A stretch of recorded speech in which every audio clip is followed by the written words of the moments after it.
कि धीरे धीरे देश एक अंधेरे में समा रहा, लाशें पिसती चली जा रही। तो क्या ये कोई कह सकता है कि अब तो आंखों पर से पट्टी उतार दीजिए? आजादी के बाद से इस देश के किसी प्रधानमंत्री ने ऐसी स्थिति को ना दिखलाया, ना देखा, ना भोगा, ना फिर इस त्रासदी में लोगों को ढकेला। तो हमें लगता है कि आज पन्ने दर पन्ने खुल लीजिए। दोस्तों नमस्कार। दोस्तों, आजाद भारत में आपने ऐसा प्रधानमंत्री कभी देखा नहीं होगा।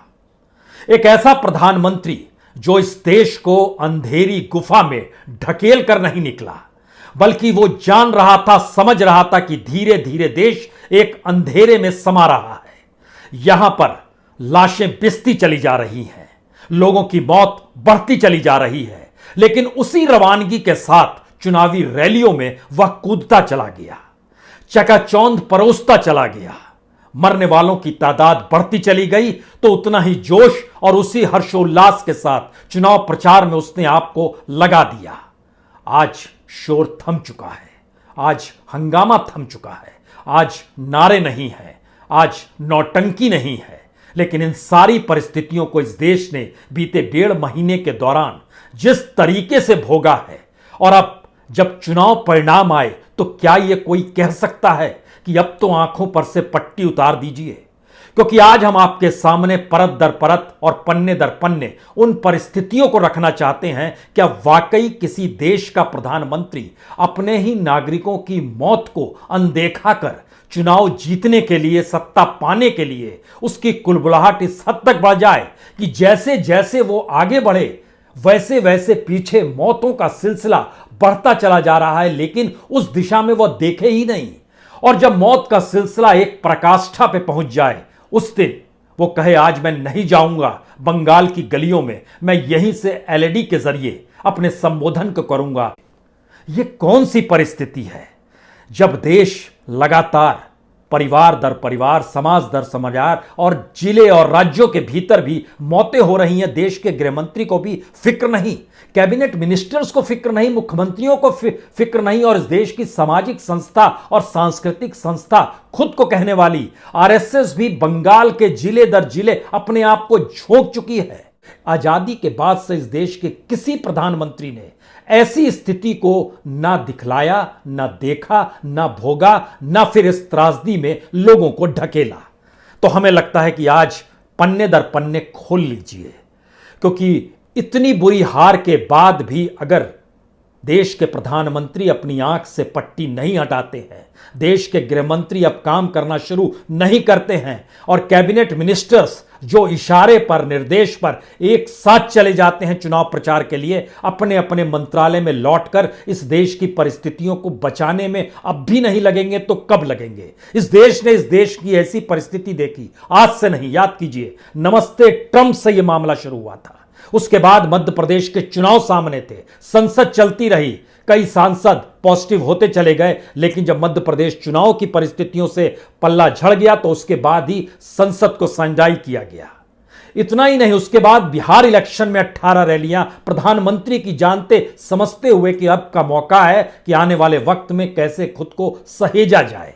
नहीं, बंगाल, 5 राज्यों के साथ बंगाल की परिस्थिति को कुछ ऐसा उसकी चकाचौंध ने प्रधानमंत्री को लपेट लिया कि हमें लगता है कि आज आपको हर पन्ने खोलने चाहिए।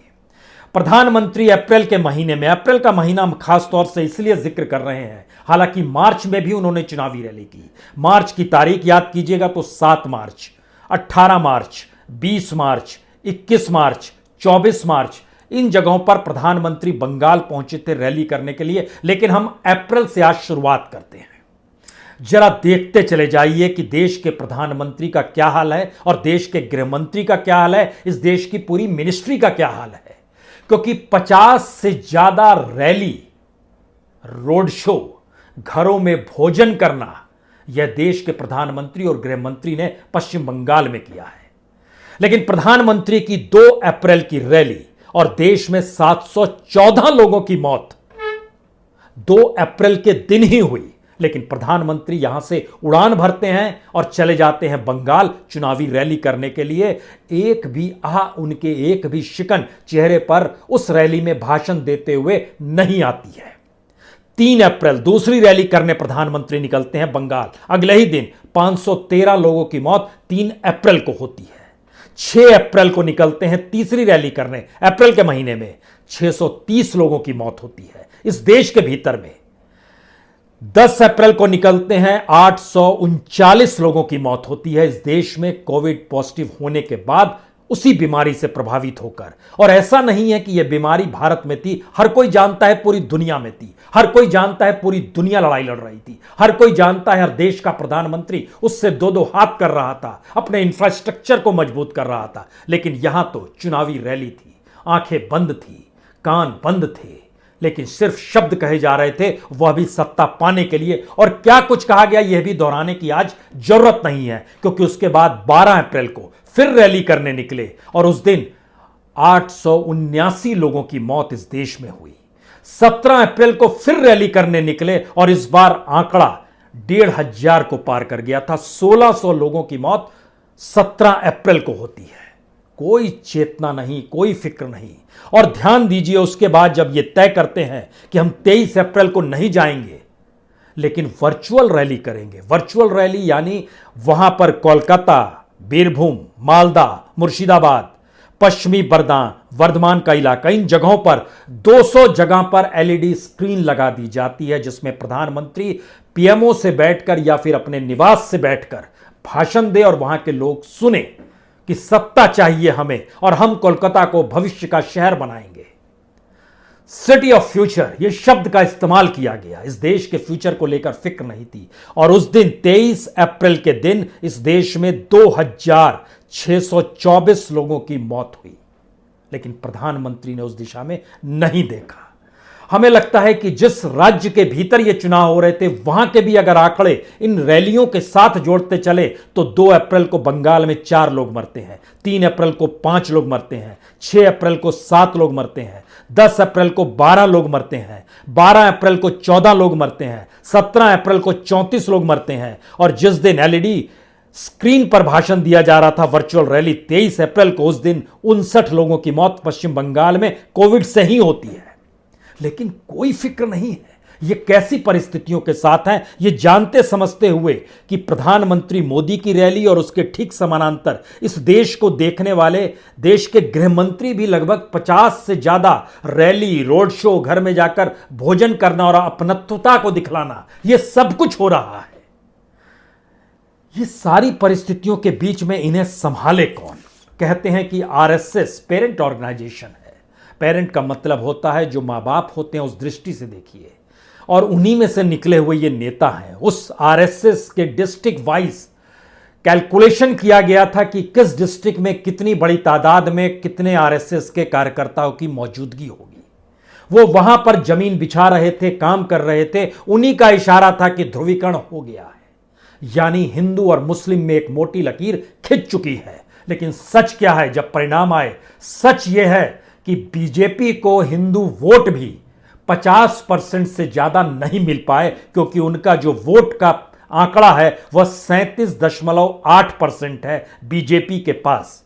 यानी हम मानकर चल रहे हैं कि बीजेपी को मुस्लिम के वोट नहीं मिले। लेकिन दूसरी तरफ ममता बनर्जी लगभग 10 से 11% ज्यादा है, यानी 48.6%।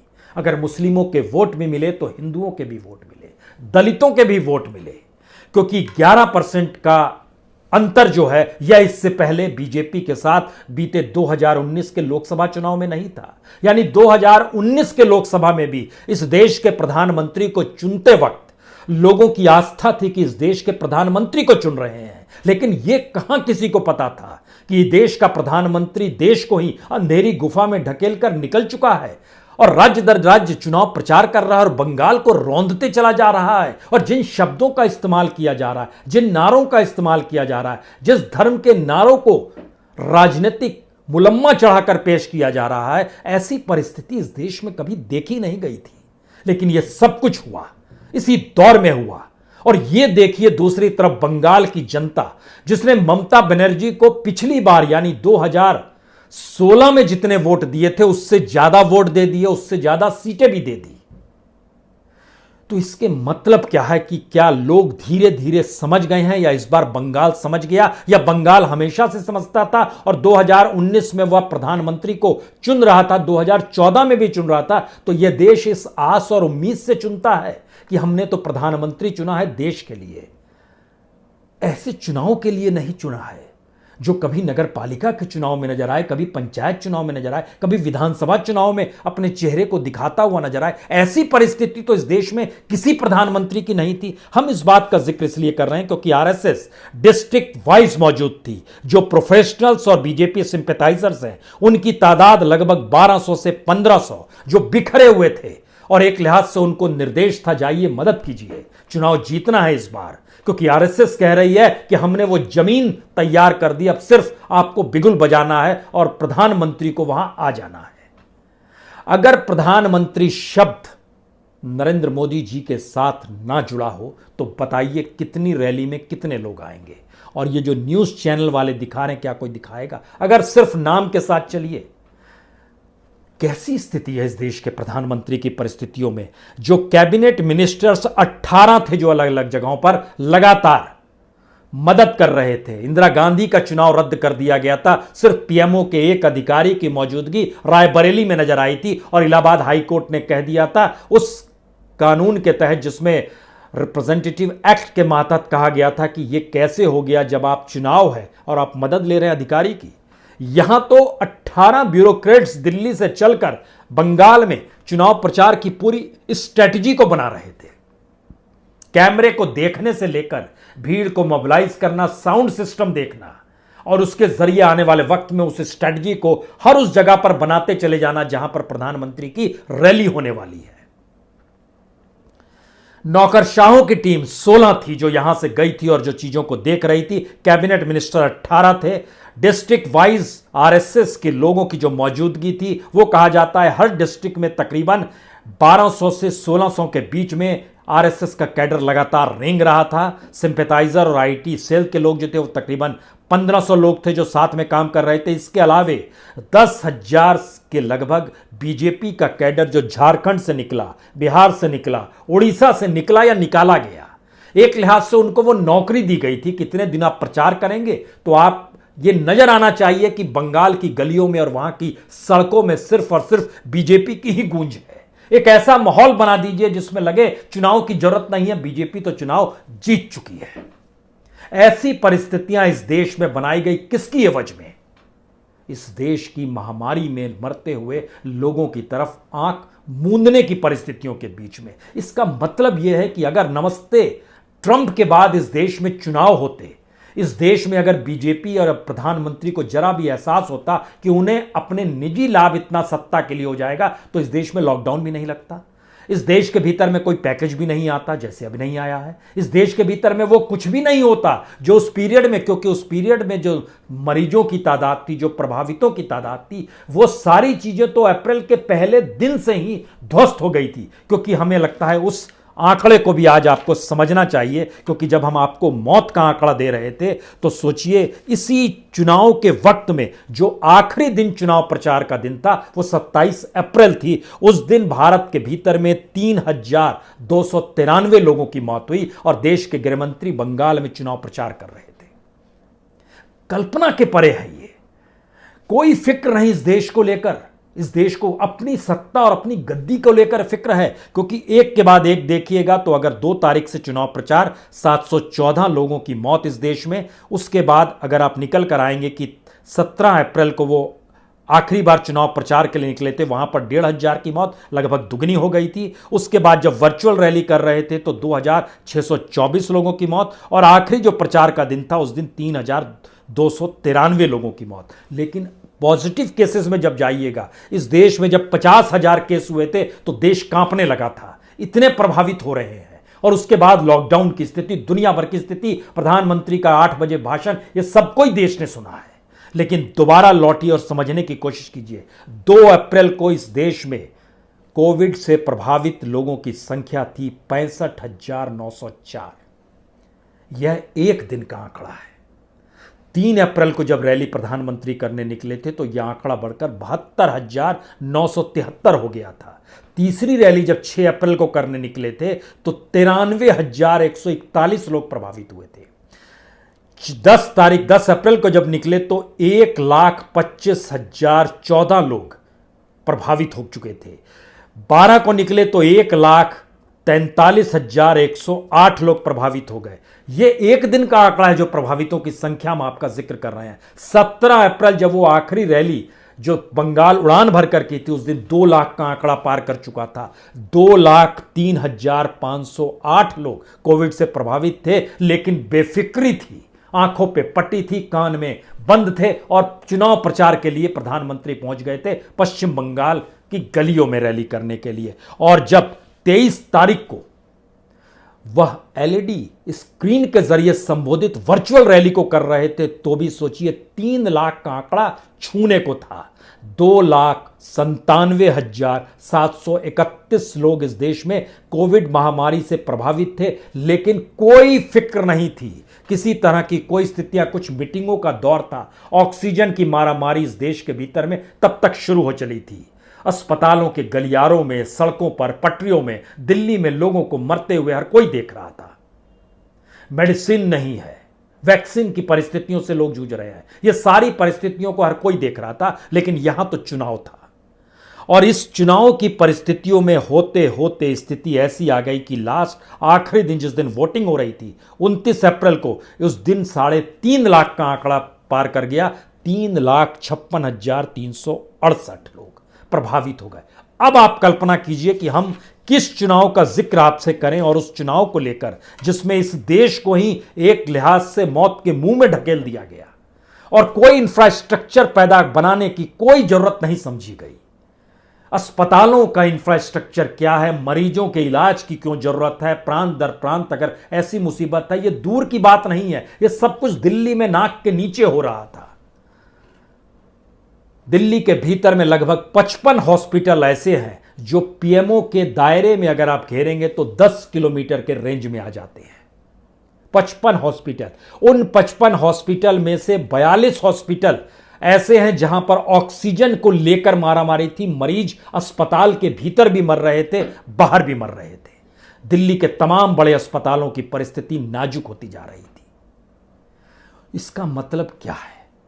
चुनाव जीतने के लिए सब कुछ लगा देना ताकत यह है, या फिर इस देश को एक ऐसी परिस्थिति में लाकर खड़ा कर देना जहां पर इस देश को यह महसूस हो कि हम चुनाव अगर जीत जाएंगे तो सब चीजें खत्म हो जाएगी। इस देश में किसान निकला चुनाव प्रचार के लिए, अपनी जान हथेली पर रखकर दिल्ली के बॉर्डर से निकलकर बंगाल की गलियों में चला गया लोगों को बताने के लिए कि वो कौन सी परिस्थिति है जिसने उनको आंदोलन के लिए खड़ा कर दिया, क्योंकि आने वाले वक्त में वो उनको भीख मांगना पड़ जाएगा, इस देश में खेती नहीं कर पाएंगे।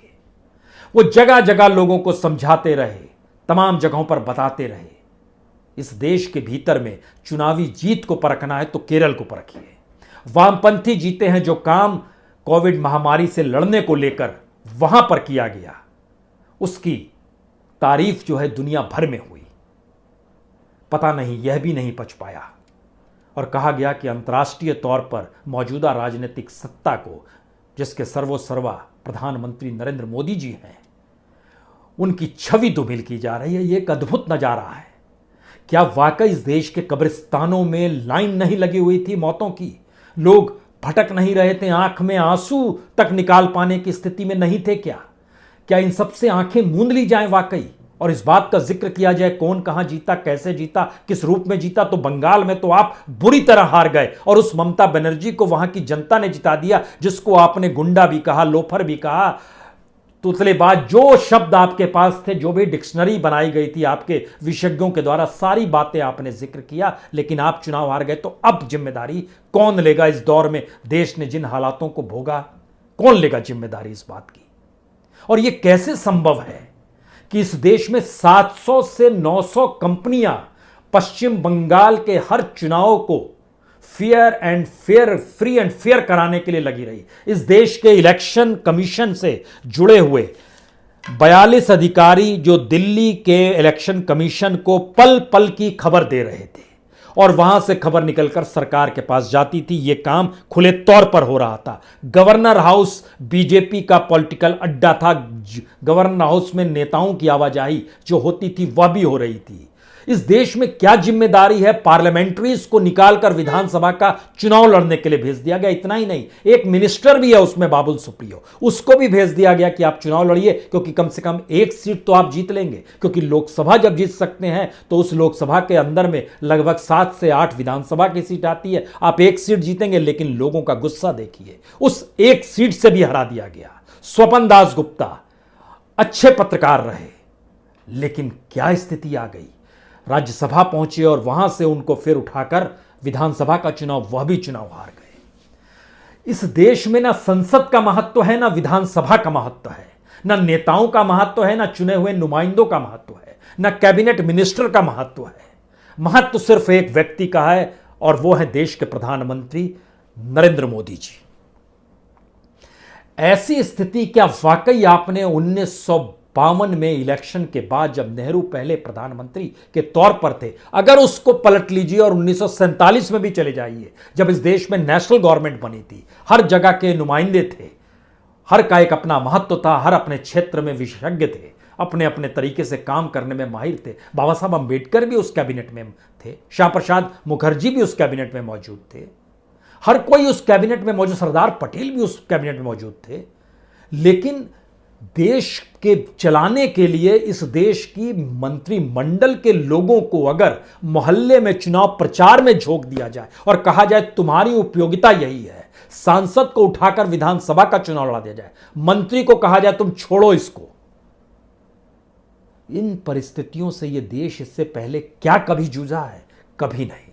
और ये एक ऐसी परिस्थिति है जिसमें आखिर में हमें लगता है, ये कहते हुए किसी को भी शर्म आ जाएगी कि आज जब सब कुछ थम चुका है, सारी परिस्थितियों को लेकर हो सकता है अपना अपना आत्मलोकन हर कोई करे, लेकिन यकीन जानिए ये देश सत्ता की ऐसी मदहोशी में खोया हुआ है, वो आत्मलोकन कर रहा है, चुनाव क्यों हारे। बहुत बहुत शुक्रिया, बहुत बहुत शुक्रिया।